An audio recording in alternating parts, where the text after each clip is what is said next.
sunduya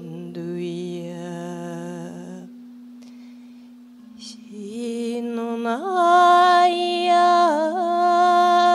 ne yusanduya shinonaya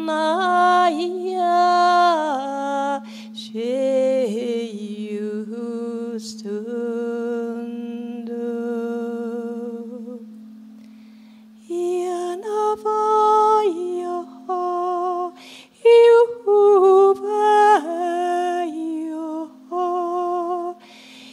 yenovaya nasana heyu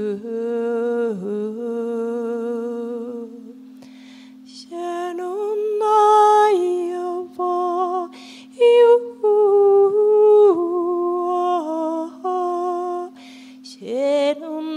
shanonaya wa Yahweh Hinduya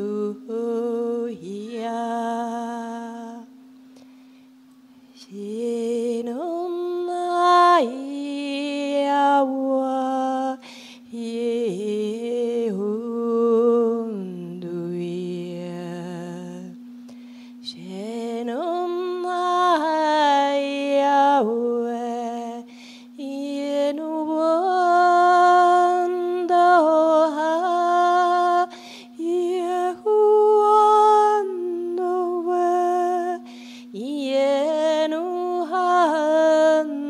Yenuhandoya shinonaya we Yehuha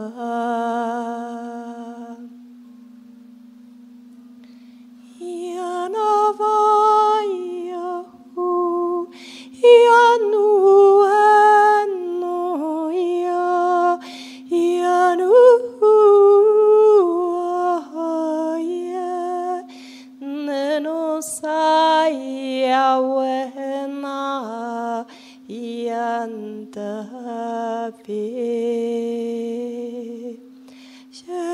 Shanunaya fa Yuhave Shanunaya wahayenu Sahante Yuhova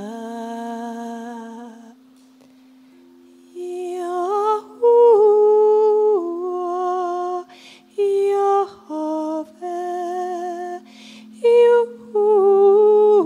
Yahuwah Yahweh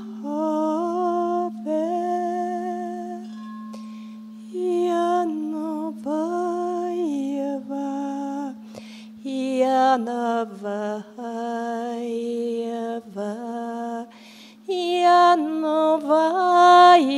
Yanavayawa Yanavaye Samtavayaha Yahweh Yahweh Yahweh Yahweh Yahweh Yanavayahe Santava Yanahayo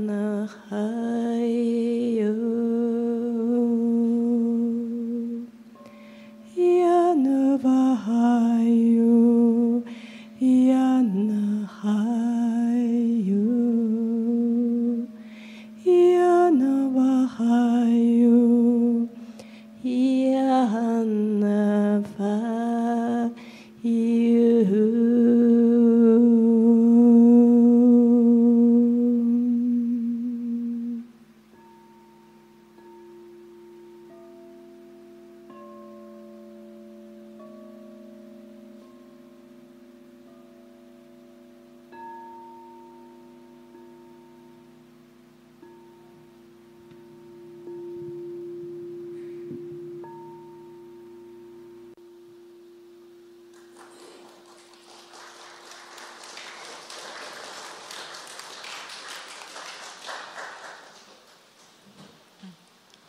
Thank you, Imgard. That was beautiful. Ryan, could you lower this a little bit, I think? Because it sort of blocks my face for some people.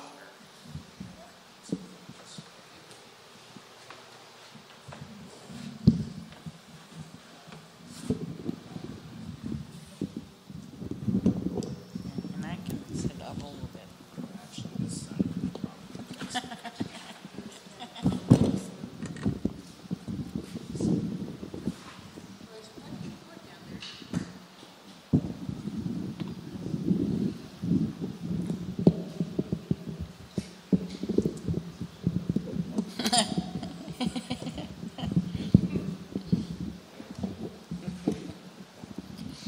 As long as I don't have. Yeah. Oh, I gotta watch the water. No, nothing. I don't want to be wet. Is that any better? I think that's fine.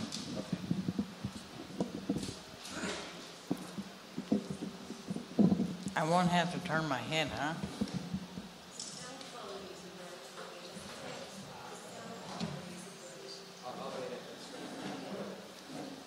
What was she saying? Oh. Yeah, he'll fix it.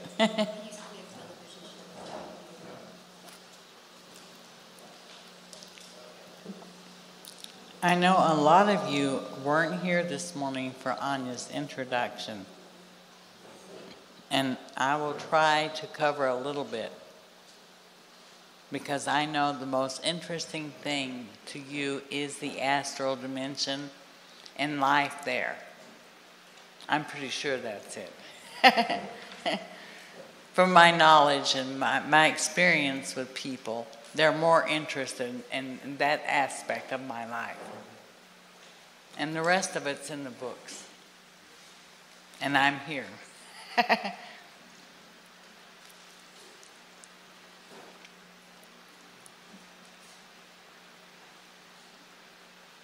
Yeah, my soul incarnated on Venus about 350 of your Earth years ago.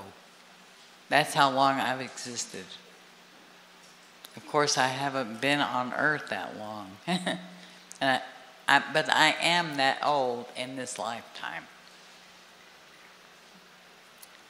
I'm ancient. Anya compares me, since I had my stroke, to Yoda. Lovingly, she tells me I remind her of Yoda. Which I like, because he's a wonderful little soul. Anyway, I was incarnated on Venus, and I had lived on Venus even when it was a physical community, before they colonized the Earth, when it was young.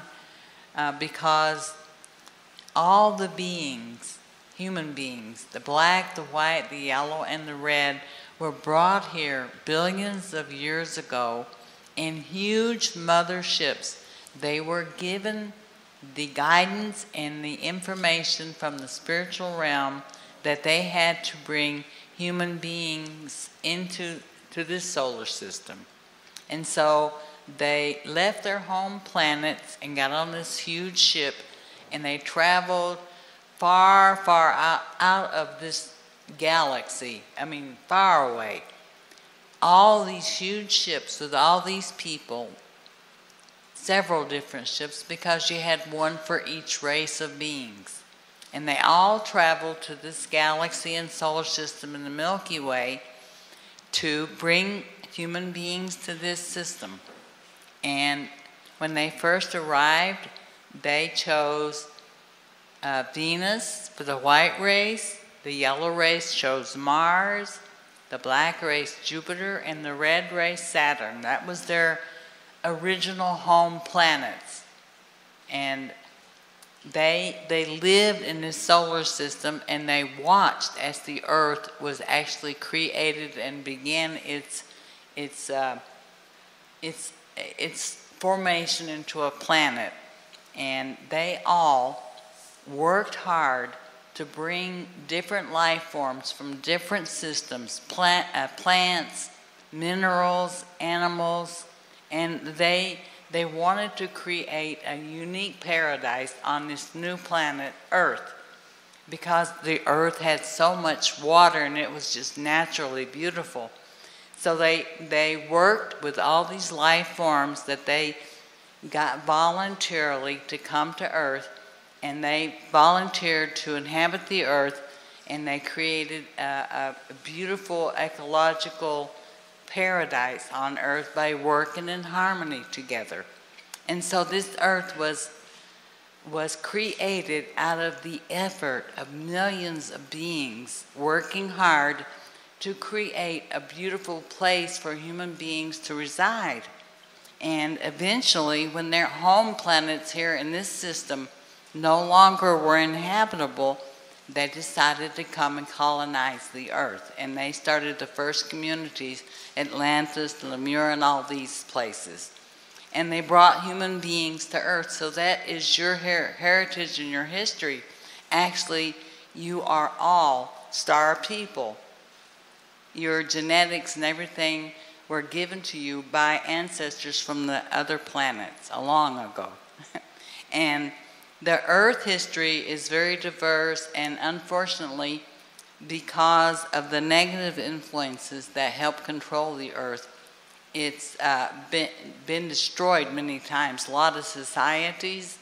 And so in my book, I write the unknown history and about how the human beings were divine and had contact with the other dimensions and spiritual elders, and they lost this ability because a race of beings came to Earth and wanted the technology from the Atlanteans, and they allowed them to come and visit and enter through the shield that they had prepared around the Earth. And but they wouldn't give the technology because it wasn't allowed. You have to have a certain consciousness in order to use this technology for the benefit of mankind. It can't be used for destructive purposes. And so this race of beings went into one of the hidden temples and stole some of the technology, and they used this technology. They come back and declared a war on the Atlanteans and the people here, and the people here was scrambling to exist, but on the other hand, they wouldn't fight, even in self-defense. So they destroyed their own cities and their technology to keep it out of the hands of these beings. And these were human beings too, from another dimension, another system. But eventually, they took the technology they had stole from these Atlanteans, and they used it to capture the people from that war that went into hiding, and to genetically divide the brain into two halves. So they left intact only the part that functions in the physical, and took away the mental telepathy and the communication to the higher dimensions. And these beings then had to learn language and communication, and they set up religions, and they divided the races and created slavery and all of this things that people experience now on Earth. So that's in the new book that we got on the table. In the unknown history, it explains that, so that you have a clear understanding of what happened. There's many things that happened before that even, but that's just a small part. And I was around then too, but I was born at this time on Venus, probably in the 1930s or something like that was my actual time that I was incarnated on Venus. And I was asked if I would volunteer to come to Earth and enter this little girl's family as her family member, because she was going to perish in an accident. and I would take her place, and her karma, I would live the rest of her life and go through her karma as well as my own, because I had a great debt to her from a previous lifetime on earth, where that she in France was beheaded in my place so I could continue my work. She was my twin sister. And so the spiritual masters allowed my soul to accompany her in her birth process on earth, so that I could be imprinted with the same genetics as her, so that when I entered the family, I would have these genetics on earth in my physical body. So that's how I chose to come to earth. And before that, I lived in Teutonia, a small village on Venus, with my mother, my father. Shawwick is my mother, and my father was a scientist, and I wasn't very close to him, but he loved my mother more than anything. But my mother's karmic debt was that once that she had brought me into being on Venus, then she would transpire to a higher dimension. And my father didn't agree to this. He was too attached to her. So he couldn't stand to look at me, because I reminded him so much of his loving wife. And so his brother and his wife decided to take care of me. My uncle Odin and my aunt Irina raised me and took care of me, because they were childless. On Venus, when you have a child, they kind of create a society that's kind of a duplicate of the physical world, but more refined. And they physically don't have to eat because they absorb energy, but they can create food just for the pleasure of the taste and all that, in remembrance of being on earth. You know, fruits and certain things they loved.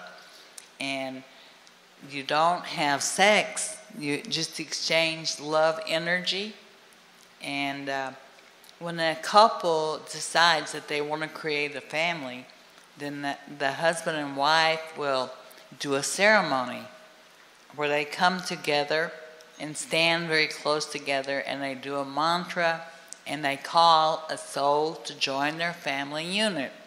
And then a soul comes in and resides in the mother until a certain time when they're ready to be a life form on their own.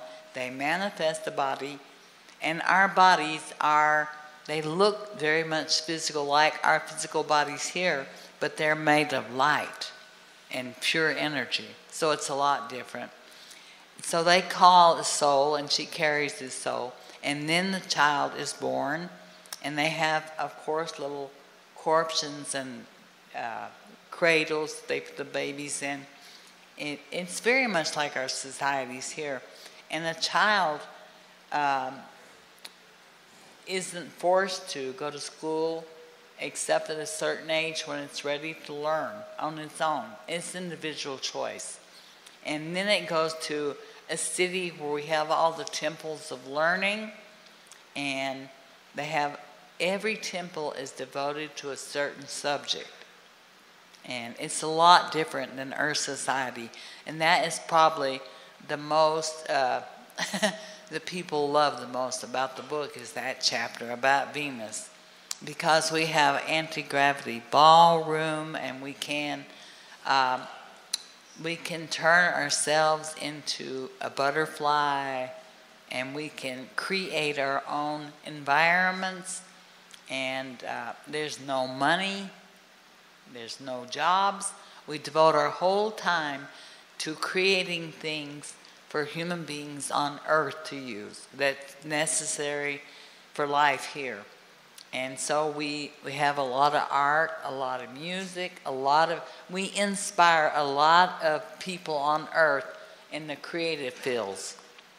And our clothes, we can design ourselves. I had a rainbow dress, a sunshine dress, and I loved dressing up in different clothes. And I miss it very much. And of course, on Venus, you can think yourself somewhere and automatically appear there. You don't have to walk or drive a car, but we do have bubble craft. They're a small craft where several people can go together as a unit just to travel maybe to a spiritual convention or whatever. And we have spiritual conventions once a year with our spiritual masters. And the spiritual master of Venus is Rame Nuri. He actually came from Mars, but he resides on Venus and teaches them the spiritual. And it was really wonderful living there. I really loved it very much. I had a bed that hang on chains, you know, in my room. It was like a big swing, a round bed, and it had vines with little flowers that grew up around, and the carpet was like grass with little bitty flowers. I had birds, I had waterfalls. It was amazing. Every house usually has a fountain or a waterfall indoors. And we have paintings.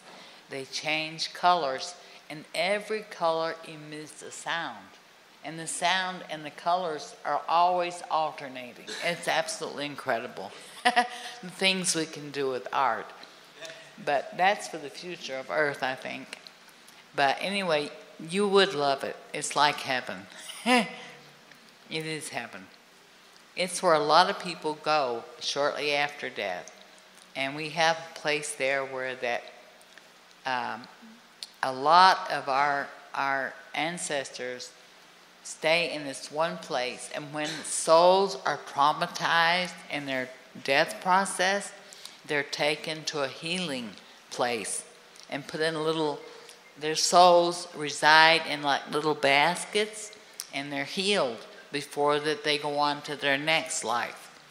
And of course, before every life, you view what your past life was, and you see what you want to experience in your next incarnation, and what you have to learn, and your place with the family that allows this to happen. So your whole life, everything that happens to you is chosen before you are born on earth. So no matter what kind of illness or anything you have, it's something that is valuable for your soul. It's not a punishment. If you have cancer or anything, it's a very brave thing to do because you want to get this behind you so you can go on. Because soul's whole purpose for being on earth is to experience everything possible. Every sex, every race, every warriors, killers, murderers, artists, beauties, great movie stars, everything. You have to experience everything possible in the human state before you are evolved enough to leave it all behind. And the earth and the physical realm is solely for that purpose. I explain that in my book about the different planes, about how soul came to earth, and the whole purpose of soul and the whole reason of being a human being.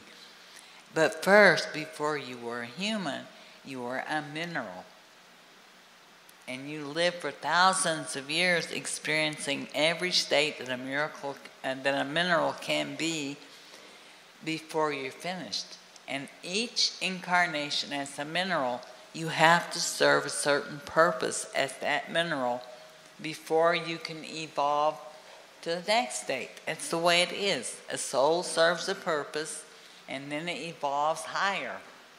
And you go through the whole mineral realm, and then finally you evolve to the stage of the plant realm. And then you go through the same thing again, being a plant, existing in every form, serving purposes, and finally you reach the animal. And then the animal stage, you go through the whole thing, and eventually you're a house pet or some pet of some person, and you study a person so that you know how to behave when you're a person. That's the whole purpose of house pets. and animals that are close to humans. But we've all been minerals, we've been plants, we've been animals. And when you reach the human stage, it's as high as you can go in this world. And then you are the caretaker for all these other life forms because you need them to exist here. You have to have minerals and plants, animals for your sustenance and existence on Earth. And that's their whole purpose. Animals and plants, they voluntarily come to Earth and serve the purpose to nourish the human being so eventually they themselves can be a human being. So it's a beautiful, wonderful process that God has created. And you know why God did this? Because God loved itself so much. And it's such a great power. And it said, I want to create something just because I love myself so much, so I will never cease to exist. And so it created all the worlds and the souls, and sent the souls into the different aspects of life, which is the mineral, plant, animal, and human. But the soul is eternal. It exists forever. Never, never ceases to exist. It's a little spark of this God force. And this God force is the source from which we came, which all things come. And so it created everything in non-ending cycles. And everything procreates from itself. And therefore, it exists forever and ever in non-ending cycles. And so, God exists forever through us. And so, it's all created from love. Love is the basis for our existence. And love is the greatest gift that we ever had except for our free will. And God created us with the free will to choose our way and what we experience. So, everything we do is our own choice. So we choose to experience what we want to experience. But we experience the darkness in order to know the light. But we don't become the darkness. But we experience it so we can know that's not what we are. We're not that, but we experience it. And then we say, well, I'm going to continue with this light and make it brighter for other souls. But we need the darkness in order to understand the light. It's like a little soul came to Earth and it was a little bit disturbed and said, I want to go to Earth and forgive people. And God said, you don't have to forgive nobody. Souls are perfect. They don't have no reason to be forgiven. And it was a little bit disappointed. And it thought, well, but I want to go to Earth and I want to forgive people. And this other little soul said, I'll go with you and I'll do such horrible things to you that I will allow you to forgive me. And he said, you would do that for me? And of course he was happy. And he said, only one thing. You must remind me that I am soul and I'm not these things that I do. I'm always soul. And if you forgive me, it's okay. But don't let me forget that I'm not those things. They're just things that I experience. So that's the story of a little soul come to Earth. I love that story about the soul. And we're all souls experiencing here. And the ugly and the negative are a part of God's creation. And we have to realize, in the eyes of our soul, there is no negative and positive. There is only value in every experience. And so we have to love each other no matter what. That is unconditional love. And this unconditional love is the reason we were created.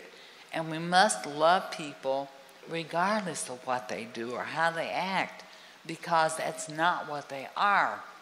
That's some behavior, That's something they picked up, but it's not what they are. They're a perfect, beautiful soul. And they're lost and they're trying to find their way, and we must love them and help them. And so we have to look at things this way.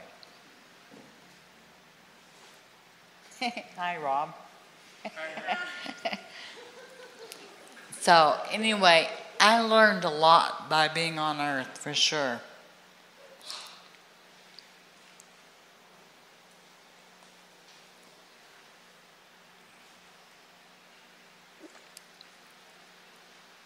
And of course, I didn't choose a perfect family, a wealthy family, or anything, because you have to learn through experience.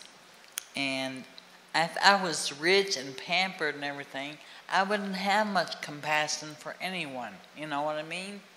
If everything just came to me so easily. So you have to realize that struggling gives you the ability to have compassion for other people. And that wealth lies in your soul and in what God can give you. It's not in the material world. The material world is something we use while we're here, but it's no benefit when this life is over. And a lot of people are afraid of dying, but it's only a transformation from one energy existence to another form, and you're actually graduating to a better place. Of course, you may have to come back because you may have more lessons to learn, or you may have something that you didn't experience yet. So that's your choice. Like I said, you do have a choice.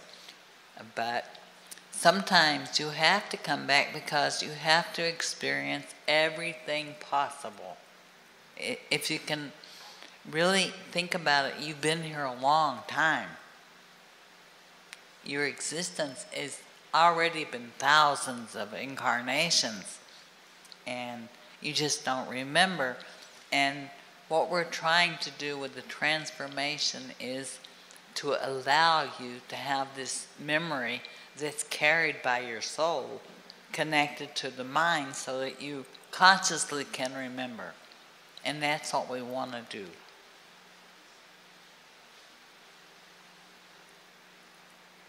And I told everybody that Venusians have hands shaped like flames. So all the fingers curve toward the middle finger. And it looks like a flame. And I mentioned that in the book. It's mentioned. So I'm showing you what it looks like. Venusian hands. But they're very broad. They're workers' hands. Very broad in the palm. That they narrow up to a flame. And I thought that might be interesting because people mention that because it's written in the book. So perhaps some of you have Venusian characteristics. Some of you can, because they are your ancestors. Somewhere in your DNA there are Venusian qualities, or Martian, or whatever. And the Martian people are known for their technology, and the black people were known for their deep, resonating singing voices and their rhythm. They could create beautiful harmony and music and stuff. They brought a lot of music to the earth through their existence. And then the red race was mostly connected to nature. There's the American Indians included. And so they very much are in tune with nature and creating all kinds of medicine and clothes and stuff from natural things around them. And they also have culture and music that is very beautiful. And I think that every race adds something special to our existence here. And I'm very happy that on Earth, because it's such a mixture, because on Venus we only have one race of beings. and it's a little boring in a way. I hate to say it because we all have, light hair and the light eyes and tall and thin. And yeah, there's no diversity. But on Earth, I was really fascinated by the different sizes and shapes and colors of people. I was like, wow. It was wonderful for me. And the adventure, when I came, I was so excited about living on Earth and learning things from other people. I didn't realize that it was such a difficult place. That I had to learn later. But when I first came, all I could think of was my excitement about coming and meeting different people. And then I got here and I found out, but they're not all kind. That there is people who abuse other people, and of course I didn't understand that, but I experienced it. And it's unfortunate, but that's the way it is. But you know what? It's something they have to learn. It's a valuable experience for them. And unfortunately, there's people on the other end, it's not so exciting for them. But on the other hand, if we can see it, that they're having an experience, they're going through an experience, it's not really how they are, it's just something they're experiencing, then we can forgive and forget. And that's what I learned, to love them in spite of it, no matter what. That's the only thing you can do to save yourself. But it's not easy. But I'm happy that I'm here, and I have 4 children. I have 3 sons and a daughter, and they are all on television with me years ago on TV. My mother came from Venus on the Jerry Springer show. Some people may know that, have seen it on YouTube. But that's how it was. People were very skeptical, and they made fun of you, and I had to tolerate that. And I had not to get angry, but to try to convince them.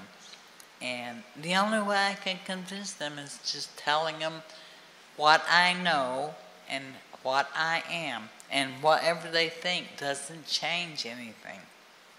I don't care if you believe me or not. It doesn't change who I am. And the information is more important than where I came from. And I came here primarily to teach people that there are beings on other planets who are your ancestors, and they're still in touch with you, and to make people aware of their true heritage, because it is knowledge that belongs to them. Everyone should know that. And also to teach people about the soul, that you are not this physical body, you're a soul residing in this body. And this is a temporary state. And it's not so important how if you're perfect or if you're vegetarian or you're spiritual, that's irrelevant. It's important to be a loving human being. And whatever you eat is your choice. It's not wrong or right. It's not better to be a vegetarian, because the animals also serve their purpose, and that's what they're here for. And they know that as long as you appreciate and love them, that's all that matters, if you're thankful. And it's not that you don't look at the cow and say, hey, you look like you got some good steaks there. You look at the cow and say, hey, how are you today? Are you enjoying your existence as a cow? I always talk to animals. Always. But I never refer to them as food. Not in their presence. Even though they know that's what they're here for, it's just I don't want to be rude.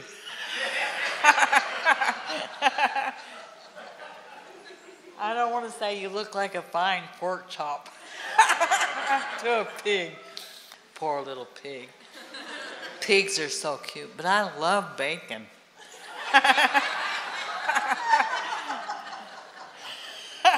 And I love pork chops. I like meat. And I eat it with joy, and I eat it with thankfulness.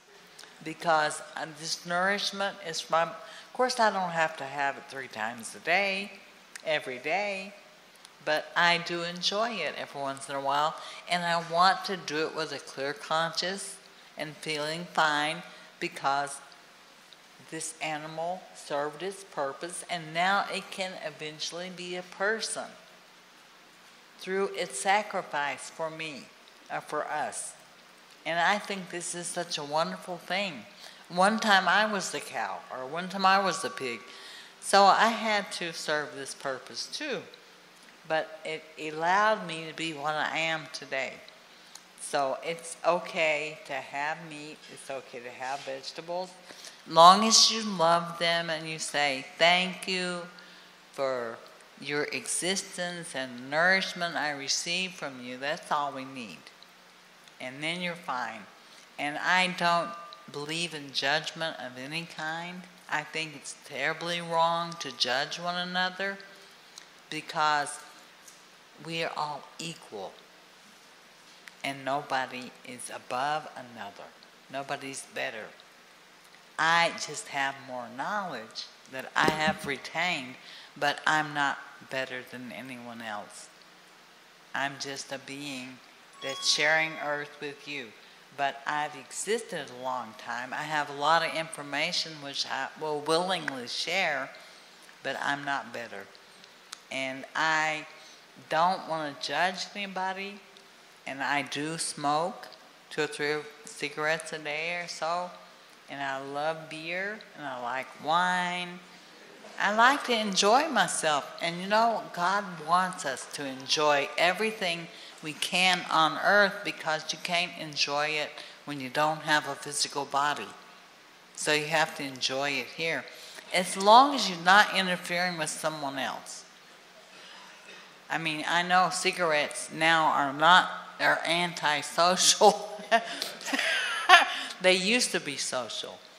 And I don't want to offend nobody. I don't want to smoke and blow smoke in somebody's face that don't like it. I wouldn't do that. But I do enjoy my cigarette. I started smoking at age 52. A little bit older than most people. Because I wanted to know what it was, and I actually enjoy it.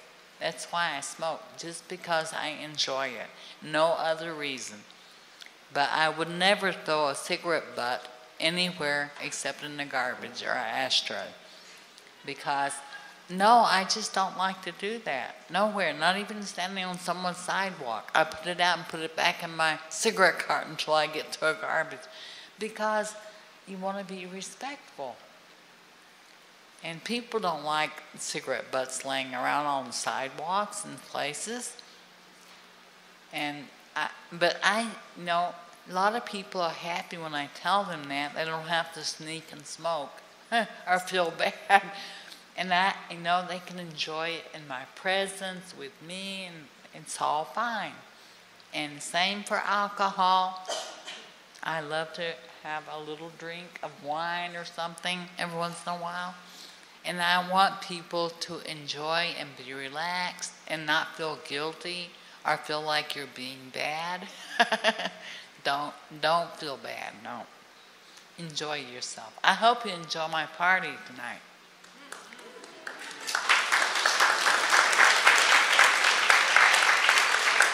And I want everybody to dance, because I love to dance, and now I can only move one leg.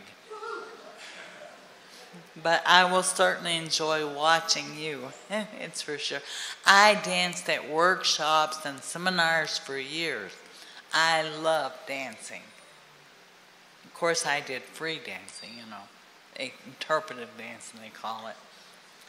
But in my soul, I can still dance. And in my mind, I can still do, to the rhythm, I can still go. I got my one good leg. And if we have any questions, feel free to ask me. Oh, we're going to do the questions on the microphone again, so for recording, we can get that covered.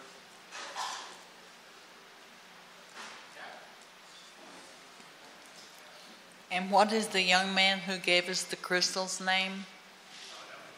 Oh, thank you. Thank you very much for the beauty and for allowing us to share them.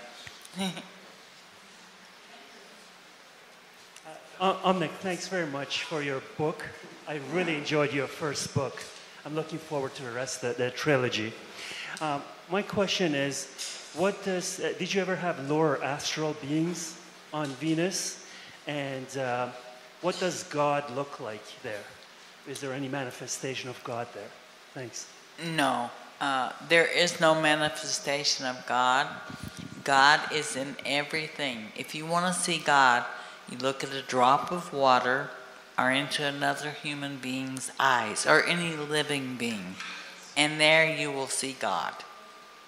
God never created an image for himself because he didn't want to limit himself to an image. And we don't have lower astral beings on Venus because we're a higher consciousness and awareness level that I existed on. But there are lower levels where there are lower entities that are very dangerous. And you got to be careful. So when you soul travel, make sure you have your spiritual protectors and guides so that you're protected. But if you use the hue, you're automatically protected.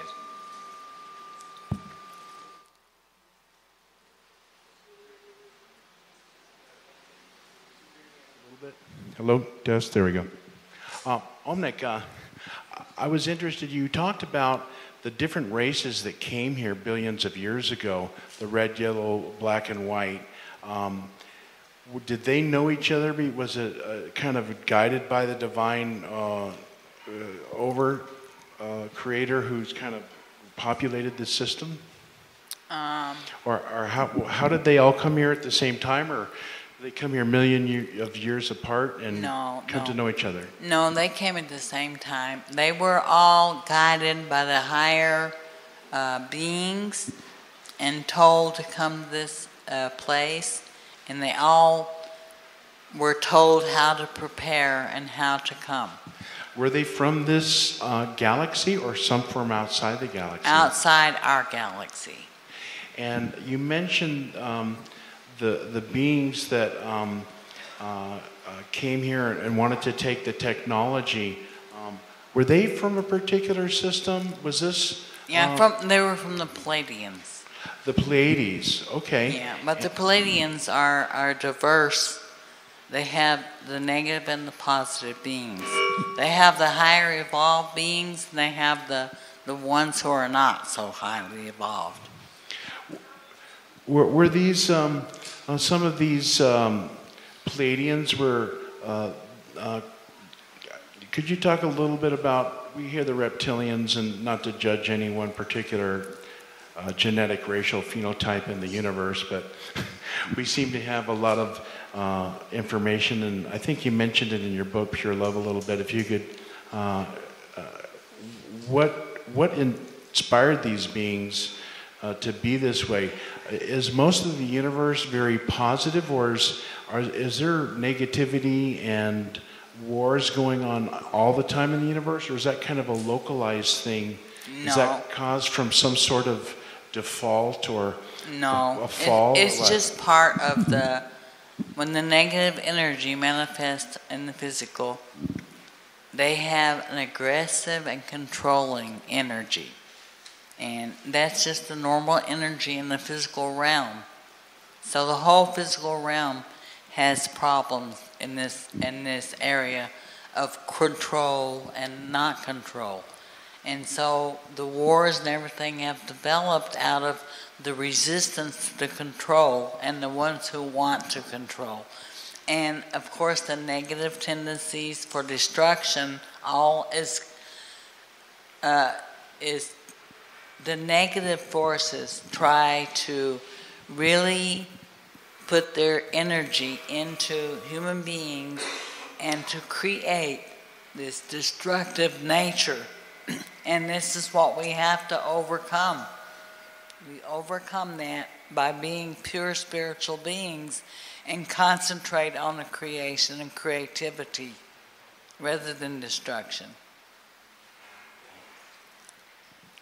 And the reptilians, I mentioned it in the unknown history, they had a war over the earth because the reptoids and the dinoids were great giant beings with two legs, but they had the appearance of reptilians and dinoids, and they had high intelligence, but they wanted to rule the earth and to rob it of all of its natural minerals and beautiful things that the other beings had brought here.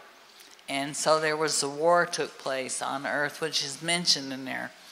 And when the war was over, the earth was surrounded with a nuclear cloud because they had these weapons at that time. And is this on? And so the earth was surrounded by nuclear cloud and radiation for a long time. And other beings came to try to cleanse the atmosphere, and they landed here and they couldn't leave because they would spread the radiation, and they mutated into Neanderthals, and then the dinoids in them mutated into the huge creatures that roam the earth. It's all mentioned in the history of the unknown history. I mention all of this because it's history about the earth that gives you a little more information about what happened and how they guided a comet eventually and crashed it into the ocean to cleanse the earth of these beings and create an ice age to clean the earth, to freeze all the radiation and poison so that they could dispose of it, annihilate it in outer space. And then once again the earth was clean and started over, and that's when they brought the colonies. So it's all mentioned in my book, the little book out there on the table. The whole story's in there. But it's a very, very complex and very nice story. It's nice, but of course, it's not nice what happened. But it's interesting is that you know a lot about the history, and you can compare it to the Bible and to history of Earth and get a little more information. Hi, happy birthday first. Thank you. I hope you enjoy your day. Yeah. Thank you. I wanted to ask you about, first, why there's no sex in Venus? Why is that? Why there's no sex in Venus? Like, why they not having sex? But the other question was, Why did I come to the United States? oh, no, you said that they don't have sex in Venus. Why no sex in Venus? Oh, Sex, like recreation sex. because right? we don't have a physical body at this time. When we were a physical society, we had sex, of course. Good, all right. Yeah. When we had a physical body, we could have sex. Okay, cool. I thought it was And just a rule. I enjoyed sex too. Okay. Otherwise, I couldn't have had children. All right, good. But I wanted to know that. But they exchange the same energy that you feel during this connection. You can feel it on Venus by sending energy and exchanging energy, the same feeling. Oh, nice. Ecstasy and all that is there. Okay, cool. Okay, so it's possible to feel that. All right. Yeah, it's possible to have the feeling, Oh, nice, nice. and the connection. But I was going to ask you about the intervention about those beings that were trying to load down our genetic code and make it more dumb kind of thing, you know, when they intervene trying to take the technology and all those times when the Atlanteans. what part played the Anunnaki back on those times? Did the Anunnaki ever intervene on us on any time in history?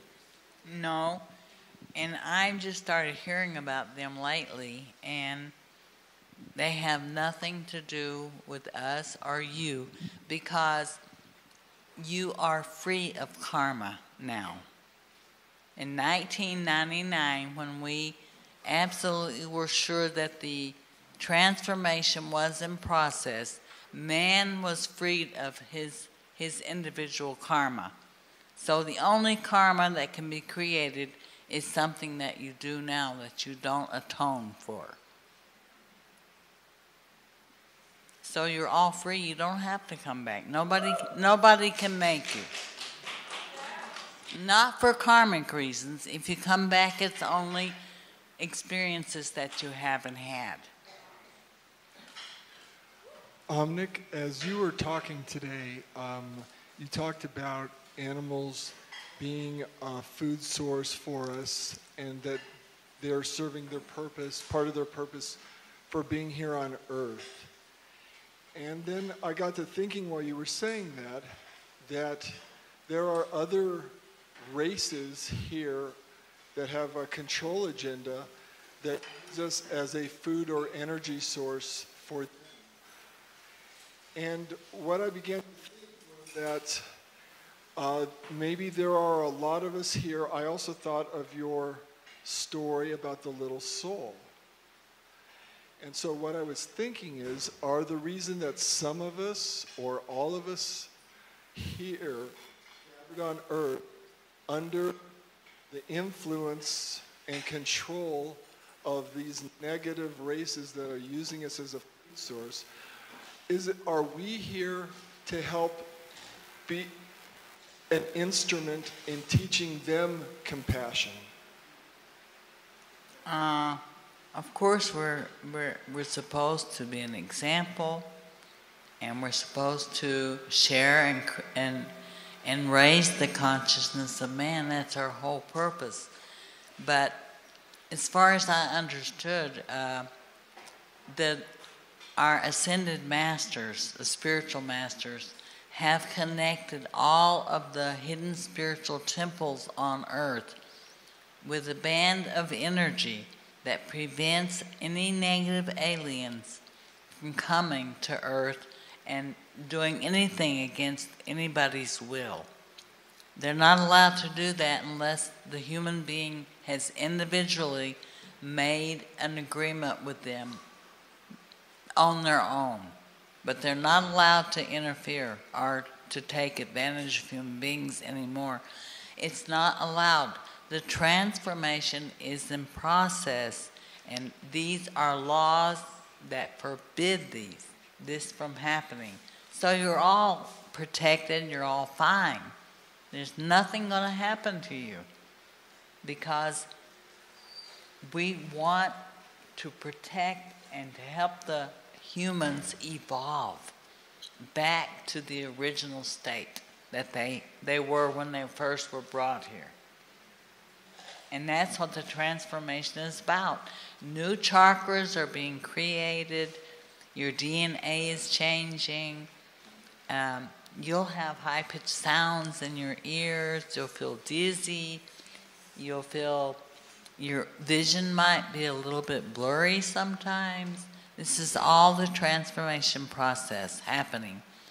But in the meantime, there is energy from motherships that are flowing to the earth, and there's energy from the other dimensions that are being sent here to help and assist with the transformation process so that people can transform very gently and easily into a higher being. And eventually, you will exist on a different dimension, and you'll serve a different purpose. Earth will be a learning place, but people can manifest the physical body instead of going through the birth process. It'll be, and the death process, it'll all be choice. So you'll choose how long you live and what kind of body and everything. will be totally different. And it's in my book, all that is in there. And it gives you information about how to balance these effects that you feel from the transformation. And yeah, it's all good stuff. I did workshops and seminars for years on this, but it takes a lot more time than I really feel I can handle to teach you all this stuff. Is this something new, or was this also the dynamics going on during Atlantis? It was started a long time ago when we seen that all the societies were getting to a certain point, and then wars would break out and destruction, and whole cultures would be wiped out. So we decided to prevent this from happening so that your cultures could remain and you can keep them alive, and in the future pass on these things to other people, because the cycles of destruction was over and over. It was like cycles of building up societies and then complete annihilation. And we said we can't continue this way. The earth will not sustain itself. And so we had to interfere. And that means eliminating your technology and totally introducing you to new technology, so the computers, everything will be eliminated eventually, but not tomorrow. Don't panic. It's not tomorrow, but it will happen, because we have to eliminate the monetary system and the military. A lot of things are going to end because the world can't have harmony and balance with this kind of systems. There has to be an end to the controlling and the manipulation and the money and the inequality, etc. But it has to happen on a basis where the people voluntarily change their way of existence. Like on Venus, we walked away from the cities and the big factories and so on, and started living in small communities and small villages. But it has to be that you voluntarily do this. And the ones who depend on the money and the technology, etc., will of course commit suicide or leave the earth, whatever, and go prey on some other poor planet somewhere. But that happened to Earth too. It will happen, but there will be mass suicide. It will get worse before it gets better, but that's nowhere in the near future. It's still going through the change, and we have a meditation process every Wednesday for 10 minutes. You give 10 minutes of your time and focus on the transformation, and we have assistance from my ancestors and all of the ascended masters and the living beings from other planets who are around here in spaceships. They're all sending energy on Wednesday to the earth. And wherever you are in the different time zones on earth, you give 10 minutes, and so we create a continuous 24-hour process of meditation, because they do it in different time zones, and you choose your own time whenever you have free time. And just send love and blessings and support to transformation. It's called the Operation Peace Program. I created this in 1999 or 2001 or something. It was put on the internet. I think it's still there. And I created a CD, a meditation CD, which is outside, which has a meditation journey from the physical level to the God worlds and back, accompanied by music which I created and composed, and all these volunteers from all over the world who came with different musical instruments and participated. And I chose the music for each dimension that match the mantra and raise the vibrations. It's an experience. But it took me 3 years to do this. It's a wonderful project. But so I created this soul journey, which is outside.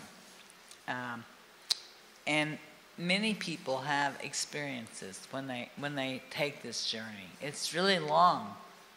I think it's about an hour. But it's worth it. Because it's every mantra that the Venusians use for their journey, for the soul actually to travel to the different dimensions above the physical. It starts off with the physical mantra and the physical sound, which is drums, and it evolves to higher and higher levels. It's something really unique, and you'll love it. It's out there. Has my face on it. I look like I got an Egyptian hairdo. Anyway, I hope you enjoy it. Yes, sorry. When I interviewed John Lear, he talked about how every planet actually has its own filtering system that works in conjunction with the sun or any central star in the solar system, whereby the planet's atmosphere transfers energy from the sun into a form that is suitable for life. In other words, mainstream science has lied to us when they say a planet needs to be in a Goldilocks zone to support life. In other words, he means if you take a NASA rocket ship and fly it to Venus and land on Venus, you're not going to find the 900-degree pools of methane and sulfuric acid that they tell us. You're actually going to find a system that's suitable for us to stand on. Is that true? I'm not positively sure of this. I just know that at one time, Mars and Venus were suitable for human life. And now I'm not positive. I think they only exist on the astral level. And if you go there in a ship, I can tell you what you'd find. I know that they sent probes to Venus and they perished, before they could really get readings and pictures and things. So I'm not sure. We depleted our atmosphere there by experiments and so on through our evolution. So we know what it is all about, and we're trying to prevent this here. But you know more about that than I do. You're more scientific.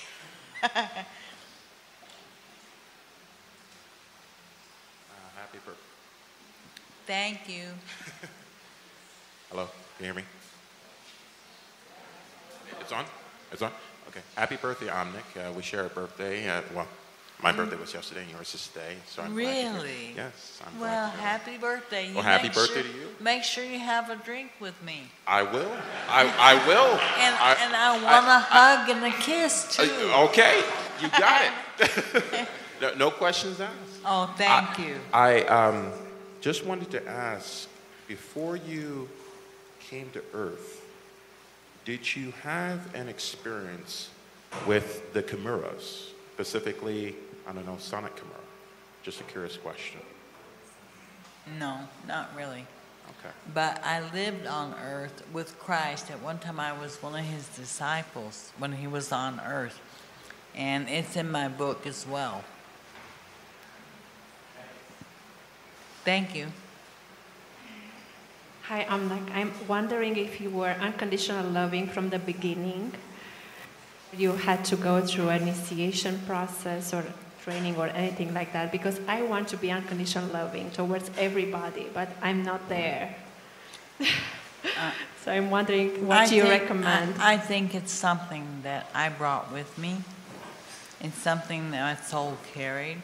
But I'm a very old soul. This is my last time on earth. So when this life is over, I will be on a higher dimension doing work with other souls. But it comes when you can look at somebody and blank out the physical form and just see the beautiful, shining soul.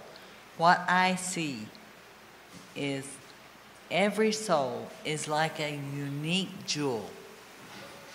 And every aspect, every emotion, and every experience you have has created a certain facet that makes your jewel so unique and perfectly beautiful. And all I can feel is love when I look at you. That's all I can see and that's all I can feel.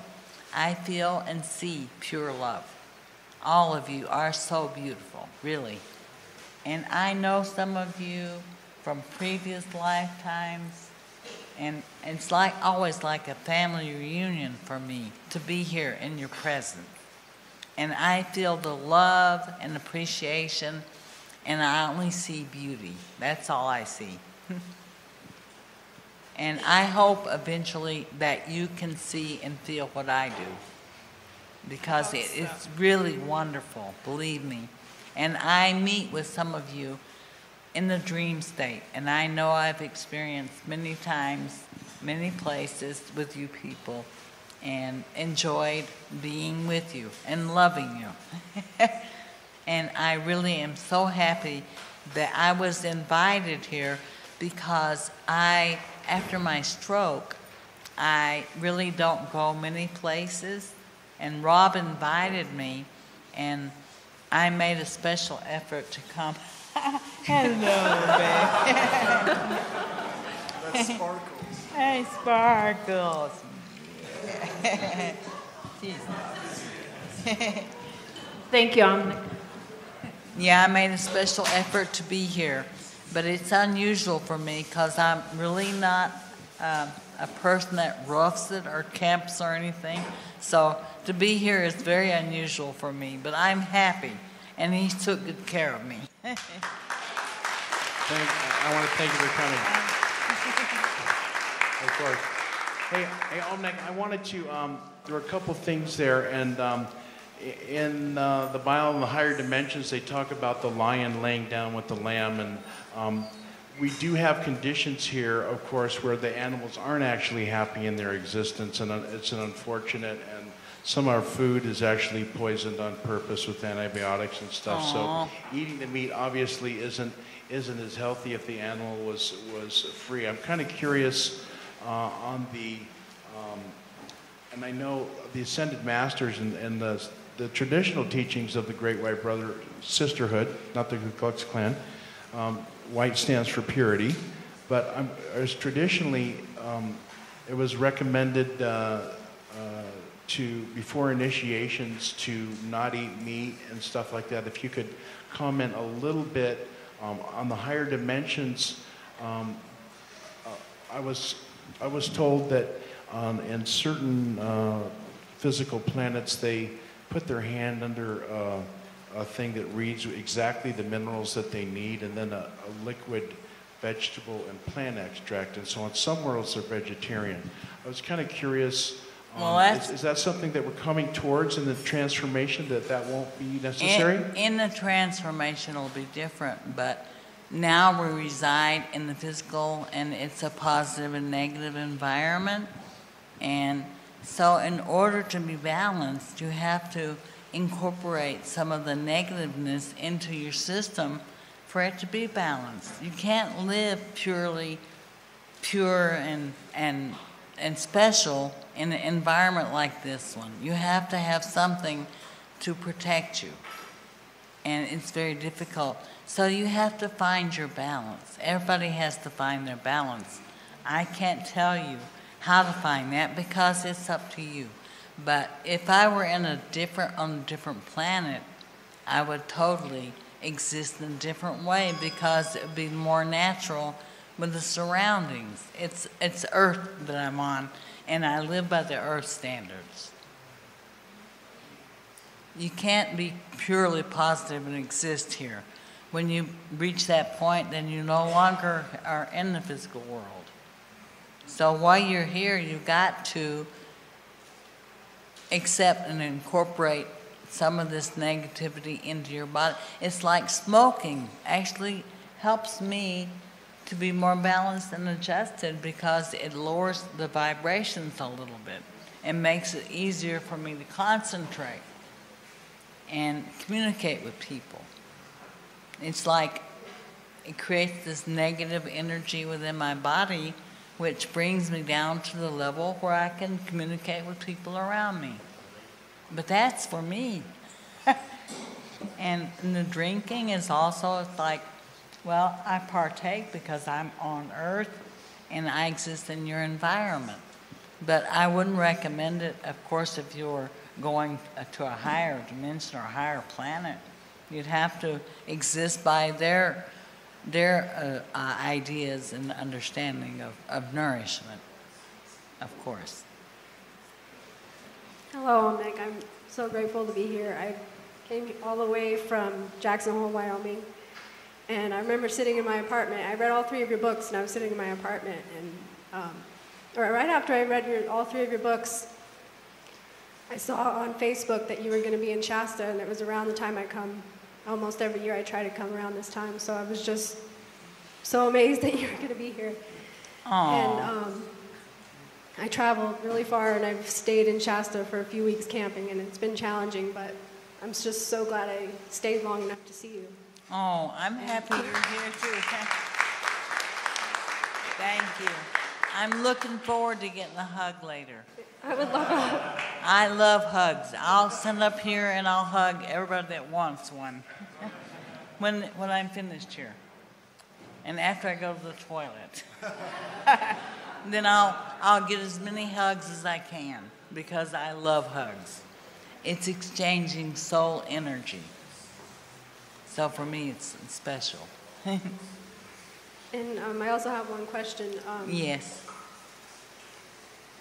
I know, I follow the teachings of Saint Germain, and I know that they've talked about how you were created in the Great Central Sun, and that we were created as twin flames. And so I guess I'm trying to understand, like, the whole concept of how because I thought we originally were created as light beings, and I have heard that dolphins, fairies, and certain animals can become ascended beings, but I'm trying to understand, like, how we've evolved from from minerals to animals to the idea of also twin flames. Well, it took thousands of years. You exist in this form of creation, but it takes thousands of years. It's not something that goes very fast. And it's a purpose so that you feel connected to these life forms, and you have empathy and compassion and love for them and are protective of them because you were them. So it's important. Are there twin flames? Can you talk about that? Yeah, I've heard about that, but I'm not an expert on that. Thank you. You're welcome.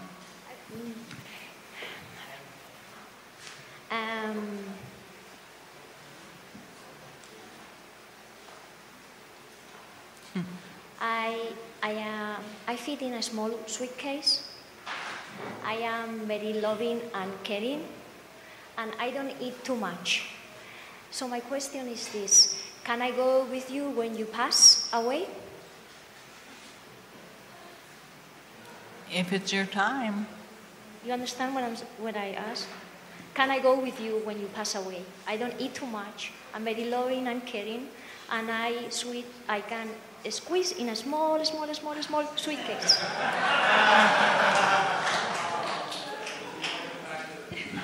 I think we'll have one more question, and I'm going to warn you all here. Last year, we waited till the end, and I hope you'll bear with me. I would love to have a group photo.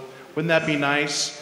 I'd like to maybe get someone to stand up there, and if we could all maybe turn our chairs. It's going to be a little bit of a drama at the end here before dinner, but I'd like to have us all kind of squish into the center and have a nice big group photo for a memory. Is everyone okay with that? Okay, thank you very much. Let's do a couple more questions. We have another